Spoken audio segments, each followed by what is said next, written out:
Bonjour chers amis, heureux de vous retrouver et d'accueillir une nouvelle fois avec vous notre ami Régis Godet. Je le présenterai brièvement parce que vous commencez à bien le connaître.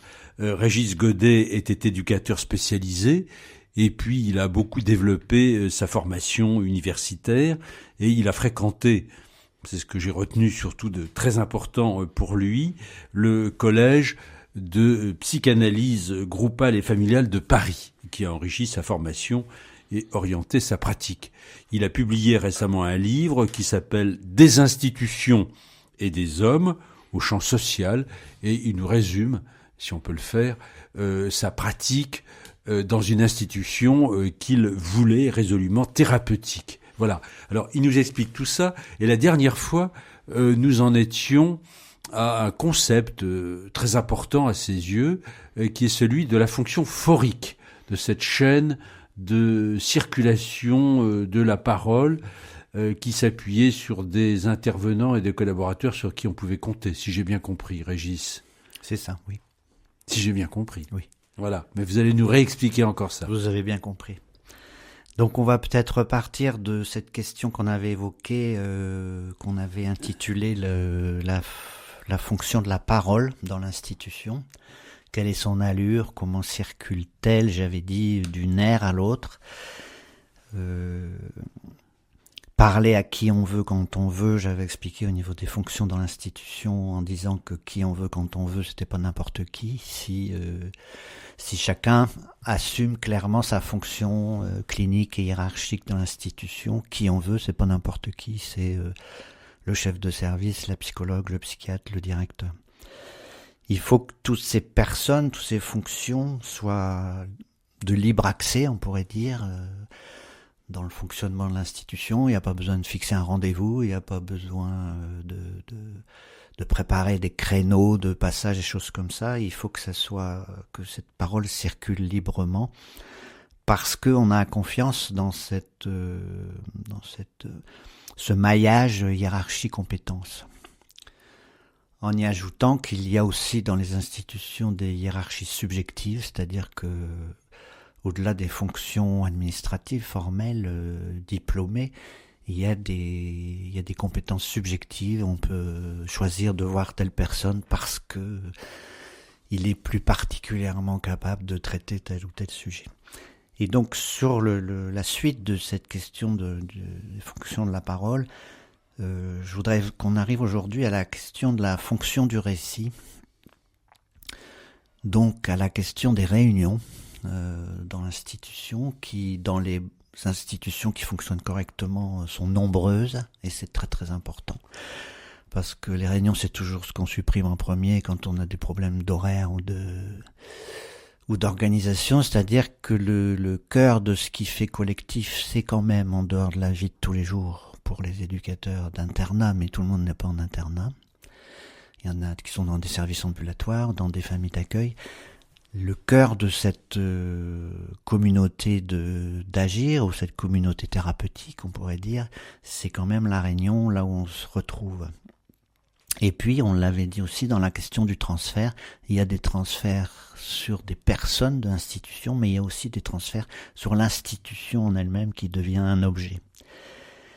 Alors, tout le monde sait, pour avoir pratiqué ces réunions, que ce soit dans notre secteur ou ailleurs, dans l'industrie, dans les collectivités territoriales, dans toutes les organisations, il y a une multitude de façons de manager une réunion pour que ce ne soit pas une réunion. C'est-à-dire que ce ne soit pas une instance ou un lieu où on se réunit. Et on pourrait même dire que toutes les formes d'organisation formelle sont des façons de ne pas se réunir. Ou si je pousse le bouchon un petit peu plus loin, qu'il y a de multitudes de formes de management des réunions, d'organisation des réunions, qui sont des façons de ne pas se parler. D'accord. C'est-à-dire qu'on l'a tellement structuré que toute spontanéité, tout vécu ne pourra être transmis. Le sommet, un petit peu, pour illustrer de façon encore plus presque satirique, le sommet de cette non-parole, de ce non-langage, c'est les PowerPoint, c'est une réunion de 2 heures avec 1 heure, 3/4 de PowerPoint et 5 minutes. On passe des diapositives, etc. 5 minutes de discussion. Avec des graphiques et des Voilà. trucs comme ça, voilà. C'est-à-dire qu'une réunion qui n'est pas PowerPointée d'avance, elle n'est pas valable. Et ça, c'est important parce qu'on a l'impression que les gens, maintenant, considèrent que s'il n'y a pas de PowerPoint, on n'est pas moderne, on ne sait pas faire, travailler. On ne sait pas communiquer. Voilà. Et de même pour les comptes rendus, s'il n'y a pas immédiatement dans le quart d'heure un compte rendu tapé directement par l'un des membres ou dicté sur les nouveaux logiciels de dictée, c'est pas une bonne réunion parce qu'il n'y a pas un compte rendu référentiel. Alors qu'en fait, l'essentiel de la réunion, quand on s'occupe d'enfants ou d'adolescents, et notamment dans un collectif de professionnels, l'essentiel de la réunion est ailleurs. Et donc toutes ces méthodes servent à éviter l'essentiel, on pourrait dire, toutes ces méthodes managériales. Alors, on peut citer des exemples faciles, préparer la réunion par écrit, c'est-à-dire que l'éducateur référent qui va présenter la situation de l'enfant a préparé un écrit, donc il va nous le lire. Ce qui se passe dans un lire, c'est pas ce qui se passe dans un récit, c'est pas du tout la même chose. Et nous, on va pas être intéressés par cette conception-là, même si là encore, on va dire, c'est bien préparé, ça a été bien travaillé, donc ça va faire une bonne réunion. Ben non. La fonction du récit, c'est de, en fait, construire une ambiance. C'est Jean Houry qui disait, à l'hôpital, c'est l'ambiance qui soigne. Et on en voit les répercussions de ce non-concept aujourd'hui, quelquefois dans certains lieux de soins. C'est l'ambiance qui soigne, c'est l'ambiance qui écoute en fait dans la réunion. Et on va construire, comme pour tous les autres sujets que nous avons abordés, il faut construire cette ambiance. C'est-à-dire que il suffit pas de changer les meubles et les papiers peints. Cette ambiance, c'est permettre le récit d'un éducateur, qu'on appelle nous souvent dans les institutions l'éducateur référent. Le référent, c'est celui qui est chargé de porter une attention particulière à cet enfant-là. Chaque enfant a un référent. Voilà, chaque enfant a un référent. Voilà. Et avoir une oreille ou un regard plus attentif sur cet enfant au sein du collectif pour pas qu'on oublie, par exemple, quand il y a un ou deux enfants très difficiles, on peut quelquefois oublier les autres ou oublier ceux qui font moins de bruit. Donc l'éducateur référent va nous faire un récit. On pourra reparler de ce qu'on avait appelé un peu la dernière fois la problématique, c'est-à-dire qu'on a élaboré une problématique avec l'équipe, on s'est approprié une problématique de l'enfant.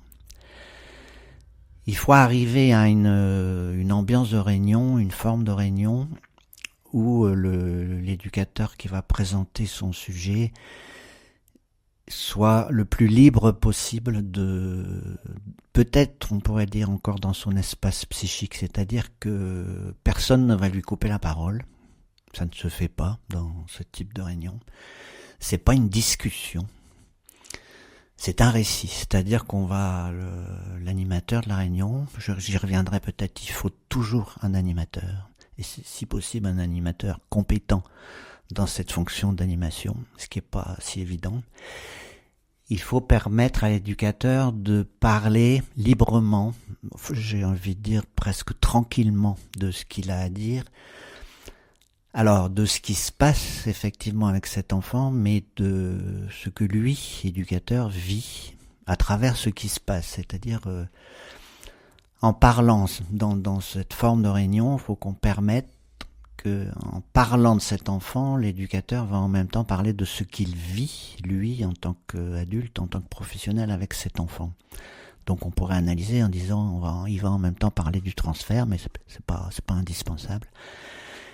Et se parler de ce qu'on vit avec l'enfant, ça nécessite une grande confiance dans le collectif et dans l'institution, parce que parler de ce qu'on vit, c'est parler de soi dans la relation éducative, et autant il peut être facile, même quand c'est angoissant, de parler d'un enfant, autant parler de soi, ce n'est pas évident. On n'a pas toujours envie de se découvrir, on n'a pas toujours confiance dans le cadre de la réunion pour parler de soi, donc comment ce que je dis, de ce que je vis va être compris, interprété par le groupe, par ma hiérarchie.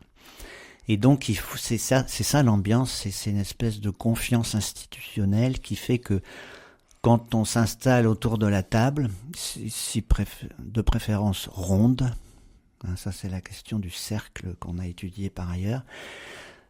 Il y a un tas de tables de réunion où on voit la moitié des gens qui sont à la réunion. Et je vous parle pas d'entendre les gens qui sont assis à la table. On va s'asseoir sur ce cercle institutionnel et on va rentrer dans cette espèce d'écoute qui est consentie, qui est construite par l'équipe, c'est-à-dire que c'est normal de travailler comme ça.